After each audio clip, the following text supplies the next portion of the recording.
Hello and welcome. You're watching Business Today TV. I'm Sakshi Batra, and on this show, I'm going to be discussing all about the newly listed Life Insurance Corporation of India shares. Why are we talking about this? Is because LIC shares are reeling under the pressure. They have slipped below the 800 rupee mark as well. In fact, they are trading at their lowest level since their listing as well. Now, to understand why is this happening and what is the way forward from here, what are experts really thinking about, which way will LIC shares really move going forward from here, is what our focus point is going to be in this video. Joining in is a very special guest with me. Mr. Avinnash Gorakshakar joins in from Profitmart Securities. He's the head of director research there. Thank you so much, sir, for taking the time out for Business Today TV. Now, first up, just as I was explaining, that LIC shares have been declining right from the time that it got listed. Of course, after that, big Marekt IPO that we actually saw, the biggest ever, we've only seen about 4 or 5 trading sessions when the LIC shares have actually ended with gains. But rest of the sessions, we've all seen declines coming in. What are you making of this kind of a continuous downfall and this recent, slip below that 5 lakh rupees market cap as well? Yeah, I think, first of all, thank you, Sakshi, for inviting me. See, as far as LIC is concerned, I think it's been a major disappointment for the retail investors. They are now seeing negative gains, for the shares which they had applied in their IPO. I think the same goes to the employees as well as the anchor investors. My thinking is that LIC has not delivered the kind of performance the market was expecting. In fact, there was a lot of hype at the time of the IPO. And post the IPO, markets were expecting a very strong bumper dividend from LIC. Unfortunately, none of those things have got materialized. I think LIC has become a kind of a joke with a lot of other investors, talking about the dividend part. But, if you look at the business, my sense is that they could at least take another, say, 1 or 2 quarters before we could see good numbers coming out. And considering the fact that LIC controls almost 60% of the insurance market in India, and they have a large geographical network of branches as well as agents, my sense is that the negative disappointment could possibly completely evaporate only after another 1 or 2 quarters. So till that time, you're going to see this stock getting lackluster kind of treatment from both the retail as well as the HNI and the institutional investors. So till that time, I think unless we see a very strong rate in their persistency ratios, in their profitability ratios, in their APA ratios, which most insurance companies declare. And just recently, just to tell you, HDFC Life has released their new embedded value. So people will expect now that LIC also declares its revised embedded value. Only then there could be some near-term kind of uptick on the stock price, because without these kind of news flows, I would not be surprised the stock would remain under pressure or maybe lackluster, considering that news flow is very important in the insurance kind of business. Right, you are importantly saying all those points. I wanted to understand from you, but where would you and the investors really draw valuation comfort at LIC? The new embedded value, where would that be, where it will definitely give that kind of a confidence to investors that long term it is going to be a growth story? Yeah, I think my guess is, I think, whoever has invested in LIC, unfortunately, if they've invested for IPO gains, I think that is completely ruled out now.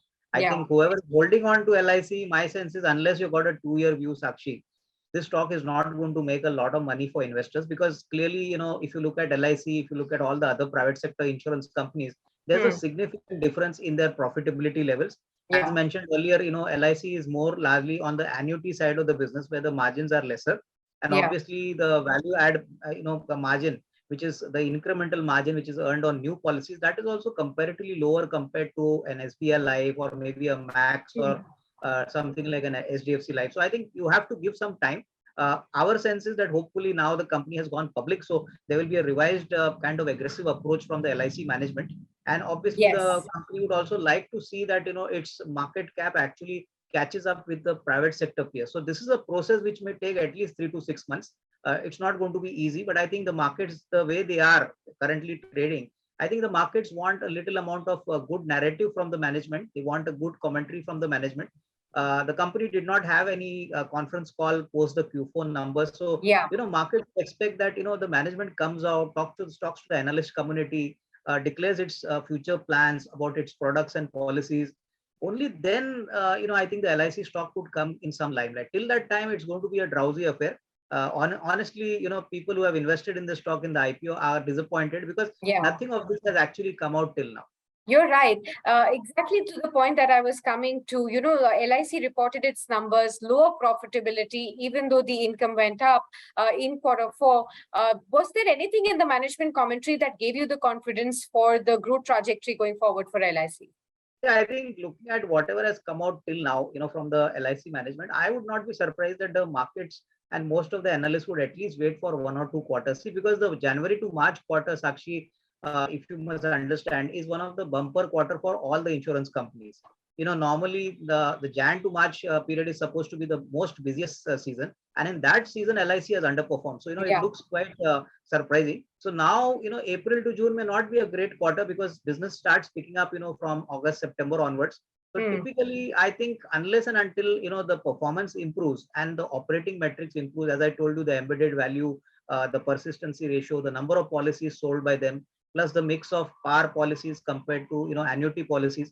So all these things are required, by the analysts and by the markets to develop a little more confidence on the company. Because today people will obviously compare this company with the best of the peers like an HDFC Life or SBI Life. So, to catch up to those kind of valuations, it's going to be only a data-driven approach. So unless that kind of data is released by the management, which is unfortunately has not been released, in that depth. So I think, markets will wait and watch, what is going to come out from the LIC management, at least in the very near term. Yeah, absolutely. I was reading a report by MK Global as well, and they were saying that the elephant will not dance, at this point in time. That is what they expect. They've also, although they have given a target price and a hold rating right there, and 10% or so upside from the current levels that we are seeing, because we've seen a recent dip right there. Would you really suggest that for the investors, it may be a time to buy this kind of a dip? Will it continue to dance going forward or no? No, I think, see, an investor who obviously wants a very quick kind of return in the next 6 to 12 months would definitely not like to buy this stock. Somebody who's got a really long-term view over the next, say, 2 to 3 years, I think they could definitely take a contra call and obviously invest a little part of their money, not entirely, maybe 10% of their portfolios, in a company like LIC, because it has got some positives, like it's got a large market share, it's got a very large asset base, a large number of policies. And I think, the overall insurance market actually is going to grow significantly. Like in the current scenario, financial planning includes insurance in a big way. And my sense is that, after the next 1 or 2 quarters, the management at LIC would definitely be a little more proactive, a little more aggressive, because till now it was a purely government company. Even today it is a government company, but for the first time it has got listed. So obviously LIC obviously wants to divest a little more, shares going forward. So for that, they have to present a strong story, present a very strong balance sheet, a very strong profit and loss account.